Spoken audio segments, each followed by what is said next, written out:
Right, we're going to do the forward bay park. So basically you'll find yourself in a car park and the examiner says forward bay park.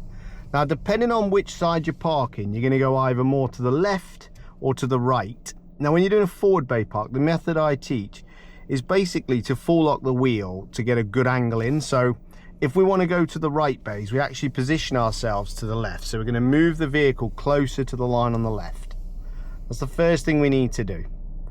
Now from this position, what we're then doing is looking for a reference point. Now reference points can be different from vehicle to vehicle, but what you're trying to find is a point that you can position yourself every time that achieves the same result. So what I mean by that is in this vehicle, if I move my vehicle forward and I put myself in the center of the bay there, okay, if you can see that, what will actually happen if I full lock is I will end up in that bay there. So let's try it. So we full lock the vehicle to the right. We're checking round obviously to make sure nothing's coming round the vehicle. Full 360-degree check. Again, I'm trying to do this slowly so it doesn't make people feel sick. And then as you can see with the turn, my car is coming round quite nicely to the line. I'm going to do a final check. But now you can see the car is coming round.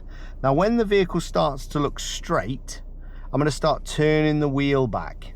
Like naturally just let it turn back until the vehicle looks straight.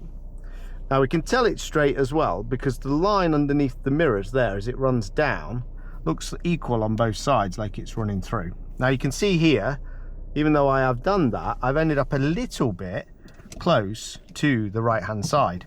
And I can tell by looking at the little circle mirror there, or if you haven't got them, you can kind of guesstimate it from the line next to you. You can see there, that is definitely in the bay. Now if at this point on my driving test I wasn't sure about this, I can reverse backwards. This will get me a minor fault, but if you're not sure if you're in the bay, it's better to get a minor fault than a serious fault for not being in the bay. So we're going to reverse backwards in a straight line.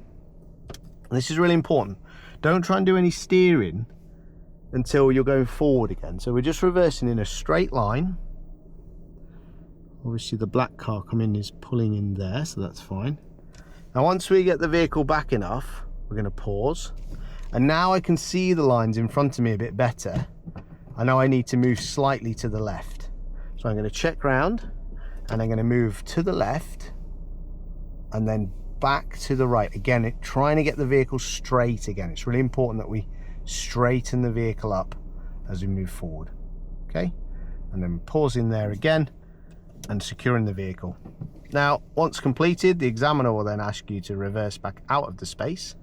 So we're going to select reverse, check round, obviously making sure there's no one moving around the vehicle, i.e. this person that's just walked behind us.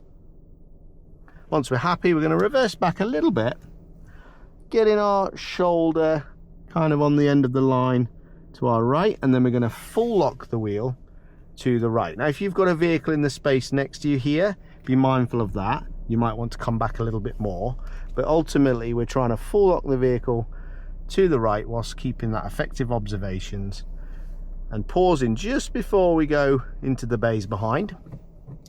Again, selecting gear 1, turning back the other way, checking it's clear and moving slowly forwards. And again, I'm moving my head very slowly here because I don't want the camera to be whipping around, but you can do the observations a lot quicker. Final check in the mirror and we move off. So that is the forward bay park in a nutshell.